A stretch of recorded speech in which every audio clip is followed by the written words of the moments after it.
Good morning.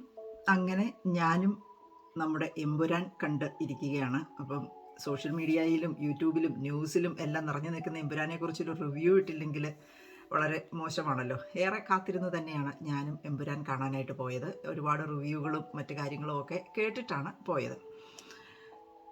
ഒരു തരത്തിൽ ഒന്ന് ആദ്യമായിട്ട് കാര്യം പറഞ്ഞാൽ ഈ സിനിമ എനിക്ക് വളരെയധികം ഇഷ്ടപ്പെട്ടു. ഞാൻ വളരെ പ്രതീക്ഷിച്ചിരുന്ന ഒരു സിനിമ തന്നെയാണ്. എനിക്കത് വളരെയധികം ഇഷ്ടപ്പെട്ടു. എടുത്തു പറയേണ്ട കാര്യം ഈ സിനിമയുടെ ഡയറക്ഷനാണ്. നമ്മുടെ ഒരു ഇംഗ്ലീഷ് സിനിമ നിലവാരത്തിൽ തന്നെ അതിൻ്റെ ഡയറക്ഷനും അതിൻ്റെ ആംഗിള്, ക്യാമറ, ആക്ഷന് ഇതെല്ലാം ഒരു മലയാള സിനിമയിലാണോ നമ്മളിത് കാണുന്നത് എന്ന് പലപ്പോഴും ഞാൻ അത്ഭുതപ്പെട്ടു പോയിട്ടുണ്ട്. അതുകൊണ്ട് തന്നെ നമ്മുടെ നാട്ടിൽ ഇപ്പം ജനങ്ങളെല്ലാം ഇത്രയധികം അതിനെ വിമർശിക്കുന്നുണ്ടെങ്കിൽ ഒരുപക്ഷെ ഇത്രയധികം ഇംഗ്ലീഷ് സിനിമകൾ ഞാൻ കണ്ടിട്ടില്ലായിരുന്നുവെങ്കിൽ പൂർണ്ണമായിട്ടും ഈ ഒരു സിനിമ ആ ഒരു ആസ്വാദന നിലവാരത്തിൽ എനിക്ക് ഉൾക്കൊള്ളാൻ പറ്റുമോ എന്ന കാര്യത്തിൽ എനിക്ക് സംശയമുണ്ട്. എനിക്കത് ഇഷ്ടപ്പെടുമായിരുന്നോ എന്നൊരു കാര്യത്തിൽ എനിക്ക് സംശയമുണ്ട്. കാരണം അത്രത്തോളം ഒരു നിലവാരത്തിലുള്ള ഒരു അന്താരാഷ്ട്ര നിലവാരത്തിലുള്ള ഒരു സിനിമ ഉൾക്കൊള്ളാൻ മാത്രം നമ്മുടെ മലയാളിയുടെ ആസ്വാദന ലെവല് എത്തിയിട്ടുണ്ടോ എന്നുള്ളൊരു കാര്യത്തിൽ എനിക്കും ഒരു സംശയമുണ്ട്. അതുകൊണ്ട് തന്നെ നാട്ടിലുള്ളവർ ഇത്രയധികം വിമർശിക്കുന്നതിനെ ഞാൻ തീർച്ചയായിട്ടും കുറ്റം പറയുന്നില്ല. കാരണം മലയാളിയുടെ ഒരു ചോയ്സ് ഇത്രത്തോളം നിലവാരത്തിൽ എത്തിയിട്ടുണ്ടാകാനുള്ള സാധ്യത വളരെ കുറവാണ്.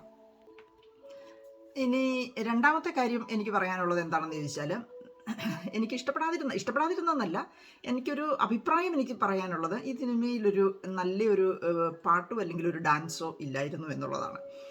ശരിയാണ്, ഇത് കംപ്ലീറ്റ്ലി ഒരു ഹോളിവുഡ് സ്റ്റൈലിൽ ഉണ്ടാക്കി കഴിയുമ്പോഴത്തേക്ക് നമുക്ക് എപ്പോഴും നമ്മുടെ ഒരു ഐഡൻറ്റിറ്റി എന്ന് പറയുന്നത്, അതായത് ഇപ്പം ഞങ്ങൾ പോയ തിയേറ്ററിൽ തന്നെ വേറെ ലാംഗ്വേജിലൊക്കെ ഉള്ള ആൾക്കാരൊക്കെ വന്നിട്ടുണ്ടായിരുന്നു കാണാനായിട്ട്. ഇത് സിനി വേൾഡിൻ്റെ ആപ്പിൽ വരുമ്പോഴത്തേക്ക് ഇന്ത്യൻ സിനിമ കാണാനായിട്ട് ആഗ്രഹിച്ചു വരുന്ന ഒത്തിരി ആൾക്കാരുണ്ട്. അവരെപ്പോഴും പ്രതീക്ഷിക്കുന്നത് ഈ സിനിമയിലൊരു മ്യൂസിക്, അതുപോലെ തന്നെ ഒരു ഡാൻസ്, ഇതാണ് അവർ പ്രതീക്ഷിക്കുന്നത്. അപ്പം അത് നമ്മുടെ ഒരു ഐഡൻറ്റിറ്റിയാണ്, നമ്മുടെ ഒരു കൾച്ചറാണ്. അപ്പോൾ അത് ഇല്ലാതെ വന്നത് എനിക്ക് ഒരു ചെറിയൊരു വിഷമമുണ്ട്. ഇപ്പോൾ ലൂസിഫറിനാണെങ്കിൽ തന്നെയും അതിനകത്ത് ഏറ്റവും അവസാനത്തിലാണെങ്കിൽ പോലും നമുക്ക് ഒരു ഡാൻസ് ഉണ്ടായിരുന്നു. അപ്പോൾ ആ ഒരു കളർഫുൾനെസ്, നമ്മുടെ ഒരു ഇന്ത്യൻ സിനിമയുടെ അല്ലെങ്കിൽ ഒരു മലയാള സിനിമയുടെ ഒരു കളർഫുൾനെസ് ഇല്ലാതെ വന്നത് എനിക്ക് ചെറിയൊരു കുറവായിട്ട് എനിക്ക് തോന്നി. കാരണം നമ്മൾ കംപ്ലീറ്റ്ലി ഹോളിവുഡ് സ്റ്റാൻഡേർഡിലേക്ക് പോകുന്നതിനേക്കാൾ, അതിന് ഹോളിവുഡ് സിനിമകളുണ്ടല്ലോ, നമുക്ക് ആ ഒരു നിലവാരത്തിൽ എത്തുകയും പക്ഷെ അതോടൊപ്പം നമ്മുടെ ഐഡൻറ്റിറ്റിയും നമ്മുടെ ആ ഒരു കൾച്ചറും കൂടെ കാത്തു സൂക്ഷിക്കാനായിട്ട് നോക്കുകയും ചെയ്യുവാണെങ്കിൽ നമ്മൾ വ്യത്യസ്തരായിട്ട് നിൽക്കുകയുള്ളൂ, നമുക്കൊരു വ്യത്യസ്തത ഉണ്ടാകുകയുള്ളൂ എന്നുള്ള ഒരു അഭിപ്രായം എനിക്കുണ്ട്. ഇനി കഥയെക്കുറിച്ച് പറയുകയാണെങ്കിൽ, ലൂസിഫർ എന്നുള്ള സിനിമ എനിക്ക് ഏറെ ഇഷ്ടപ്പെടാനുള്ള കാരണം എന്താണെന്ന് ചോദിച്ചാൽ, ആ സമയത്ത് ഞാൻ സോഷ്യൽ മീഡിയയിലൂടെ ആണെങ്കിൽ പോലും വളരെയധികം പൊളിറ്റിക്സ് നിരീക്ഷിച്ചുകൊണ്ടിരുന്ന, അല്ലെങ്കിൽ ജനങ്ങളുടെ പൾസ് അറിഞ്ഞുകൊണ്ടിരുന്ന, രാഷ്ട്രീയക്കാരുടെ പൾസ് അറിഞ്ഞുകൊണ്ടിരുന്ന ഒരു കാലമായതുകൊണ്ട് ഈ രാഷ്ട്രീയം എന്ന് പറയുന്നത്, അല്ലെങ്കിൽ കറണ്ട് രാഷ്ട്രീയം എന്ന് പറയുന്നത് വളരെ വളരെ സ്ട്രെയിറ്റ് ഫോർവേഡായിട്ട് എന്താണ് നടക്കുന്നത് അല്ലെങ്കിൽ ഇനി എന്താണ് വരാൻ പോകുന്നതെന്ന് വളരെ സ്ട്രെയിറ്റ് ഫോർവേഡായിട്ട് പറഞ്ഞ ഒരു സിനിമയായിരുന്നു ലൂസിഫർ എന്ന് പറയുന്നത്. അപ്പോൾ അതുകൊണ്ട് തന്നെ അത് നമുക്കൊരു എന്താ പറയുക, കറണ്ട് ലെവലുമായിട്ട് എനിക്ക് വളരെ ടച്ചിങ് ആയിട്ടും ഇതാണ് സംഭവിക്കുന്നത്, ഇതാണ് യഥാർത്ഥത്തിൽ ഇവിടെ സംഭവിക്കുന്നത് എന്ന് നമുക്ക് ഉറക്കെ പറയാൻ തോന്നുന്നു. അല്ലെങ്കിൽ ഇതിൻ്റെ കോൺസിക്വൻസസ്, പ്രത്യേകിച്ച് ഡ്രഗിനെ കുറിച്ചും, പൊളിറ്റീഷ്യൻസ് അല്ലെങ്കിൽ പൊളിറ്റിക്സ് ഡ്രഗിനിലേക്ക് ഇൻവോൾവ് ചെയ്യുന്നതും അതിൻ്റെ കോൺസിക്വൻസസും എല്ലാം നമ്മൾ പറയുക എന്ന് പറഞ്ഞു കഴിഞ്ഞാൽ വളരെ എന്താ പറയുക, സ്ട്രെയിറ്റായിട്ട് കേരളത്തിൽ അല്ലെങ്കിൽ ഇന്ത്യയിലെ ആ ഒരു രാഷ്ട്രീയം പറഞ്ഞ ഒരു സിനിമ എന്നുള്ള നിലയിലാണ് എനിക്കത് വളരെയധികം ഇഷ്ടപ്പെട്ടത്. അതുകൊണ്ട് തന്നെ അതിൻ്റെ രണ്ടാം ഭാഗം ഞാൻ കാണാൻ പോയപ്പോൾ എന്തായിരിക്കും ഇവരിനി പറയാൻ പോകുന്നത് എന്ന് ഞാൻ വളരെയധികം ആലോചിച്ചിട്ടുണ്ട്. പക്ഷേ രണ്ടാം ഭാഗം വളരെ കരുതലോടെ ഇൻഡയറക്റ്റ് ആയിട്ടുള്ള പൊളിറ്റിക്സ് ആണ് പറഞ്ഞിരിക്കുന്നത്. വളരെ ഇൻഡയറക്റ്റ് ആയിട്ടുള്ള പൊളിറ്റിക്സ് ആണ് അവർ പറഞ്ഞിരിക്കുന്നത്. ഒരുപക്ഷെ അത് ആ ഒരു വിഷയത്തിൻ്റെ സെൻസിറ്റിവിറ്റി കൊണ്ടും അല്ലെങ്കിൽ ആ ഒരു ഗൗരവം കൊണ്ടുമായിരിക്കും. ഇപ്പോൾ ഉദാഹരണത്തിന്, ഇപ്പം നമ്മളെല്ലാവരും ഇവിടെ ഇപ്പം അതിനകത്ത് ഗുജറാത്ത് കലാപം കാണിച്ചു എന്ന് പറഞ്ഞുകൊണ്ട് ഭയങ്കര ഒച്ചപ്പാടും ബഹളവും എല്ലാം ഉണ്ടാക്കുന്നുണ്ട്. ശരിയാണ്, നമ്മളെല്ലാവരും വിശ്വസിക്കുന്നു ഗുജറാത്ത് കലാപം നടന്നു, അതിൻ്റെ കാരണം എന്ത് തന്നെയായാലും അങ്ങനെ ഒരു സംഭവം നടന്നു എന്നും ഇത് ഇന്നതാണെന്നും നമ്മളെപ്പോഴും പൊക്കിപ്പിടിച്ച് നമ്മൾ പറയാറുണ്ട്. ആ രാഷ്ട്രീയ പാർട്ടിയെ നമ്മൾ വിമർശിക്കാറുണ്ട്, ആ രാഷ്ട്രീയ പാർട്ടിയെ നമ്മൾ കുറ്റപ്പെടുത്താറുണ്ട്, നമ്മളിതെല്ലാം ചെയ്യാറുണ്ട്. പക്ഷെ ഞാനൊന്ന് ചോദിച്ചോട്ടെ, ഇതേ സംഭവം ഇതേപോലെ തന്നെ സ്ത്രീകളെയും കുട്ടികളെയും ഉറങ്ങിക്കിടക്കുന്നവരെയും ഒക്കെ ഏത് കാരണത്തിൻ്റെ പേരിലാണെങ്കിൽ പോലും, അവർ പറയുന്ന അവരുടെ സ്ഥലം അതിക്രമിച്ചു, മറ്റേത് മറിച്ചതെന്നൊക്കെ പറഞ്ഞുകൊണ്ടാണല്ലോ, ഏത് കാരണത്തിൻ്റെ പേരിലാണേലും സ്ത്രീകളെയും കുട്ടികളെയും ഗർഭിണികളെയും എല്ലാം ആക്രമിച്ച, അവരെ റേപ്പ് ചെയ്ത ഒരു തീവ്രവാദ സംഘടനയ്ക്ക് വേണ്ടിയല്ലേ ഇന്ന് കോഴിക്കോട് നിങ്ങൾ മഹാസമ്മേളനം വിളിച്ചു കൂട്ടുന്നത്, കോഴിക്കോട് നിങ്ങൾ പ്രാർത്ഥിക്കുന്നത്? ഇത് ചെയ്യാൻ കൽപ്പന കൊടുത്ത, അല്ലെങ്കിൽ ഇത് ചെയ്യാൻ മുന്നിൽ നിന്ന നേതാക്കന്മാരെയല്ലേ നിങ്ങൾ ആനപ്പുറത്ത് കയറ്റിക്കൊണ്ട് നടക്കുന്നത്?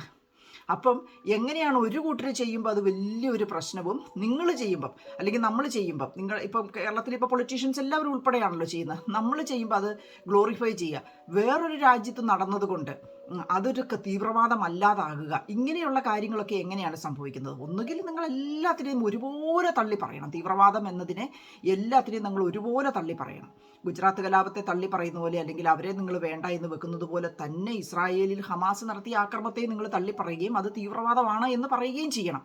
പകരം ഗുജറാത്ത് കലാപം തീവ്രവാദവും ഇസ്രായേലിൽ ഹമാസ് നടത്തിയത് അവരുടെ നിലനിൽപ്പിൻ്റെ വേണ്ടിയുള്ള പോരാട്ടവുമാണ് എന്ന് പറയുന്ന ആ ഒരു പൊള്ളയായിട്ടുള്ള ഒരു രാഷ്ട്രീയം, അല്ലെങ്കിൽ കപടമായിട്ടുള്ള ഒരു രാഷ്ട്രീയമാണ് എനിക്ക് ഇതിനകത്തൂടെ ഫീൽ ചെയ്തത്. പിന്നെ മറ്റൊരു കാര്യം എന്താണെന്ന് ചോദിച്ചാൽ, ഒരു കലാപം ഒക്കെ ഉണ്ടായി കഴിഞ്ഞാൽ ആർക്കും ആരെയും രക്ഷിക്കാൻ പറ്റുകയില്ല, ആരും ആരുടെയും ശത്രുക്കളാകും. അത് ഈ ലോകത്തിന് പലതവണ തെളിയിക്കപ്പെട്ടിട്ടുള്ളതാണ്. നമുക്കറിയാം, റുവാണ്ടൻ മാസക്കറിനെ കുറിച്ചൊക്കെ നിങ്ങൾ വായിച്ചിട്ടുണ്ടെങ്കിൽ അറിയാം, അവിടെയും ഒക്കെ സംഭവിച്ചതൊക്കെ ഇതുപോലെ തന്നെയാണ്. അപ്പോൾ ആ ഒരു അവയർനെസ് കോഴിക്കോട് പ്രാർത്ഥിക്കാൻ പോകുന്നതിന് മുമ്പും, ആനപ്പുറത്ത് ഹമാസ് നേതാക്കളെ കയറ്റാൻ പോകുന്നതിന് മുൻപും ഒക്കെ ഒന്ന് ജനം ആലോചിച്ചാൽ വളരെ നന്നായിരിക്കും. ഇതൊക്കെയാണ് നമ്മൾ ഇത്തരം കാര്യങ്ങളിൽ നിന്ന് മനസ്സിലാക്കേണ്ടത്. അല്ലാതെ കുറച്ച് ഇതുപോലെ തീവ്രവാദം ചെയ്യുന്നവരെ ആനപ്പുറത്ത് കയറ്റിയും അവർക്ക് വേണ്ടി പ്രാർത്ഥിക്കാനും അവരുടെ നിലനിൽപ്പിന് വേണ്ടി ചെയ്യാനും ഒക്കെ നിങ്ങൾ പോകുമ്പം ഇതൊക്കെ നാളെ നിങ്ങളുടെ വീട്ടിലും നിങ്ങളുടെ മുറ്റത്തും സംഭവിക്കാം. അങ്ങനെ സംഭവിച്ചാൽ അതിനാരായിരിക്കും ഉത്തരവാദികൾ? അവസാനം ഉത്തരവാദികളായിട്ടുള്ള ആരും കാണത്തില്ല. ഇനി കത്തോലിക്ക സഭ എന്തോ ഇലുമിനാലിറ്റി എന്നൊക്കെ പറഞ്ഞുകൊണ്ട് പറയുന്നതായിട്ട് കേട്ടു.